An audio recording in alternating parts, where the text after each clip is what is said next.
But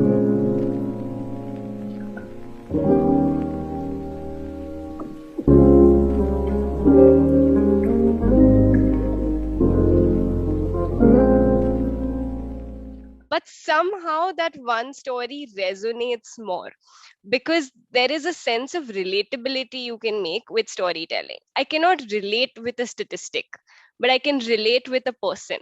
You can if you're a visual person, you will visualize that dry fruit bowl. If you're an auditory person, you will you'll hear someone hushing when they are making a phone call.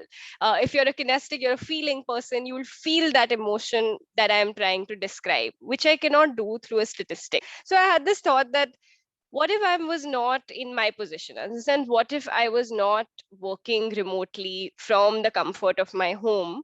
Instead, maybe I was working in a factory and I did not, I was one of the only women. I did not even have a bathroom that, I can use comfortably. Will I stay the course and fight the fight, or will I walk away and find a place more suitable for me to pursue my dreams? And I just had a thought. And my initial reaction was that, yeah, it's great on social media to say that, I will fight the fight and I will stick to it. But my gut feeling was that if I was in that position, I probably wouldn't do it because I want to fight the fight. I want to change things, but not at the cost of my life. I am not going to spend my entire life fighting a fight while being unhappy. At least here I'm happy. I can do my thing and fight the fight. Right?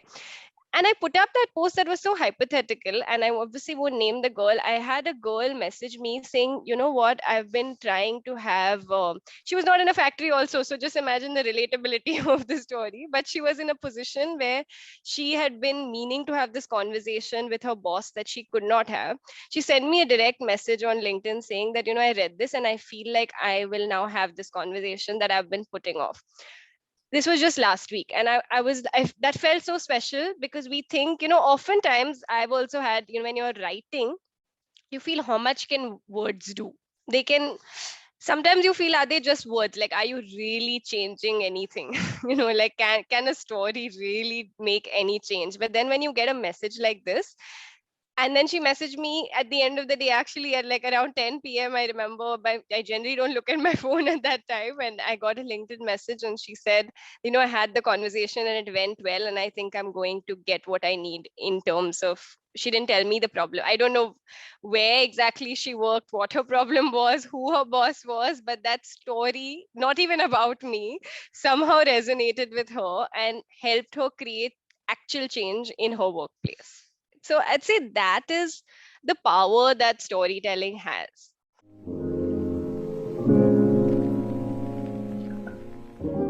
Now, if we go right back into childhood, the first things we hear is we are read fairy tales.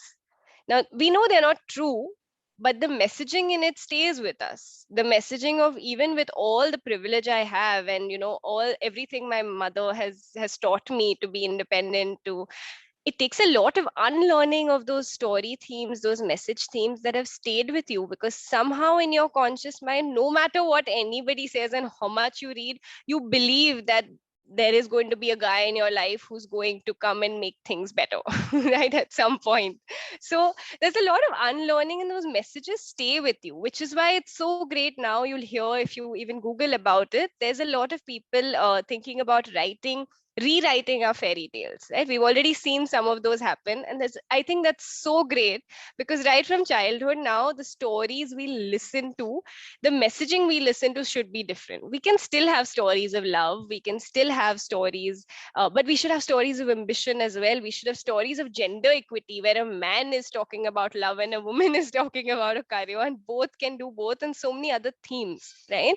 So I'd say the storytelling starts right from the beginning, from these fairy tales, and then evolves into, of course, the novels and society and the books we read.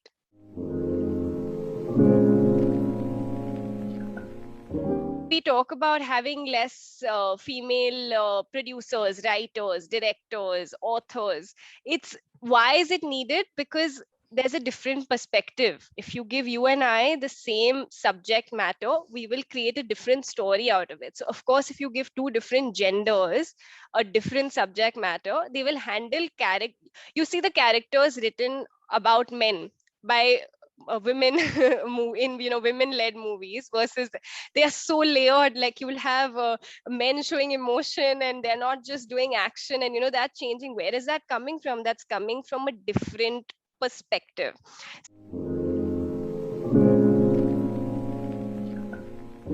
The equity is a win-win for everyone, because I know people, I know men also, who also, obviously we have a much worse side of it, much larger, but they also have, if they want to get up and take a less stable job. No one today, even if I come with the privilege, the small privilege of being being a woman, where I will, if I stop working, no one except my close ones who know me as me will give me enough. Like I just say for a year, I just want a sabbatical. Great, like, yeah, you should probably look at, take a break, take care of yourself, take care of the home. But if my husband did the same thing, I don't think he would get the same grace. So I think gender equity is a win-win for all. We get one life. I always say we get one life. There are components to our life, which includes work, which includes maybe raising a child if you want to, which includes travel, whatever you want to do. Why limit any gender to anyone? So gender equity really is for all.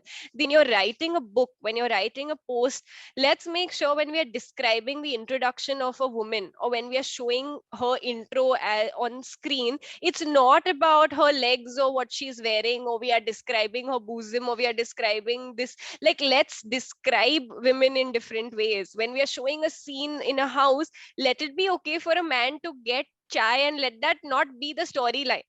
Let the man get and serve chai, and the storyline continue. The storyline is not that, oh, the man is getting chai and that is the conversation. That's where we are right now. We need to evolve to the next step, which brings me to the last thing you said, that I think 100% we are in a much better place.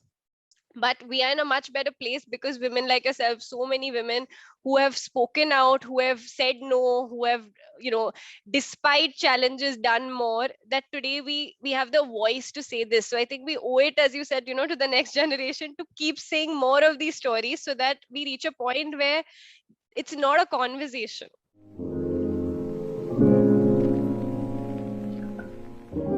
One of my coaching clients, I was working with her recently. No, she's not even Indian, she's from Dubai. I was working with her on a personal life coaching session, and we were talking about that she was not able to take action. Her problem that she came with is that I'm procrastinating creating my marketing material and getting active on social media to get more clients. Okay, that was her problem statement that we came with. When we dug deeper and deeper and deeper, what we ended up with at the end of the session was, actually, it was all coming from her cultural upbringing of understanding that girls don't self promote themselves like that. Like, what do you think of yourself that you're talking about yourself like that? Have I done enough to talk about myself like that? Or I cannot position myself that way? Or what if I put this? There was just so many of those doubts from the storytelling that she had heard, that her problem was not procrastination at all.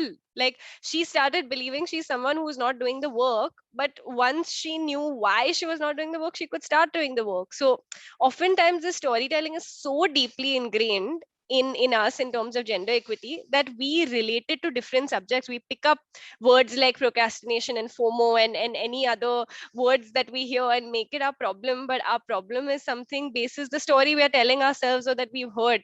So before action, there has to be just awareness of what is the story you're telling yourself.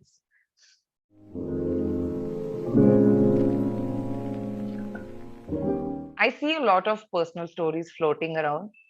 Uh, lot, in fact, men and women both I have been seeing, like on LinkedIn, when they have to, give an example of something, there is a personal story that comes. How much is too much? One thing. And second is, I see these stories like, I come from a small village or a small place like this and that, and then I made my life through this. This story, I think I mean, this is one of the coaches whom I've been seeing, and that story has been repeating for almost 5 years to 6 years now, and the story never ends.